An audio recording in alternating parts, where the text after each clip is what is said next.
Right breaking news చూస్తున్నాం. మరో దశలో భాగంగా 8 రాష్ట్రాల్లోని 58 స్థానాలకు ఎన్నికల పోలింగ్ జరుగుతున్నాయి. ఈ విడతలో 889 మంది అభ్యర్థులు బరిలో ఉన్నారు. దేశ రాజధాని ఢిల్లీలోని మొత్తంగా 7 స్థానాలకు గాను ఇదే విడతలో ఎన్నికలు జరుగుతున్నాయి. ఇక ఉత్తరప్రదేశ్లోని 14, హర్యానాలో 10, బీహార్లో 8, పశ్చిమ బెంగాల్లో 8, ఢిల్లీలోని 7, ఒడిశాలో 6, జార్ఖండ్లో 4 స్థానాలకు ఎన్నికలు ఇప్పుడు ప్రారంభమయ్యాయి. ఇక వీటితో పాటు మూడో విడతలో భాగంగా ఒడిశా అసెంబ్లీలో 42 ఎమ్మెల్యే స్థానాలకు కూడా ఇవాళ పోలింగ్ జరుగుతుంది. ఇంకా జమ్మూ కాశ్మీర్, అనంతనాగ్, రాజౌరి కేంద్ర పాలిత ప్రాంతానికి కూడా ఈ విడతలోనే పోలింగ్ జరుగుతుంది.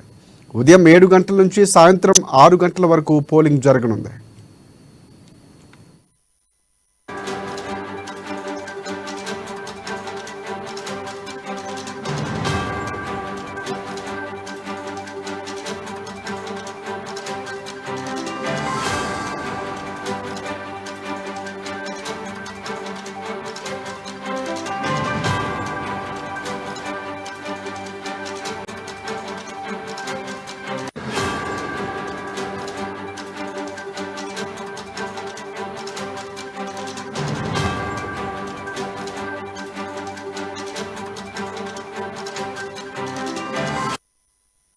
రైట్ బ్రేకింగ్ ని చూస్తున్నాం. మరో దశలో భాగంగా 8 రాష్ట్రాల్లోని 58 స్థానాలకు ఎన్నికల పోలింగ్ కొద్ది నిమిషాల ముందు ప్రారంభమైంది. ఈ విడతలో ఎన్నికల్లో 889 మంది అభ్యర్థులు బరిలో ఉన్నారు.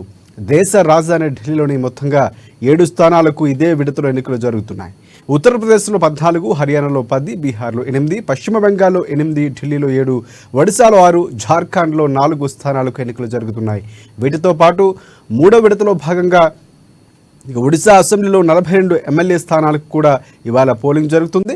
ఇంకా జమ్మూ కాశ్మీర్, అనంతనాగ్, రాజౌరి కేంద్ర పాలిత ప్రాంతానికి కూడా ఈ విడతలోనే పోలింగ్ జరుగుతుంది.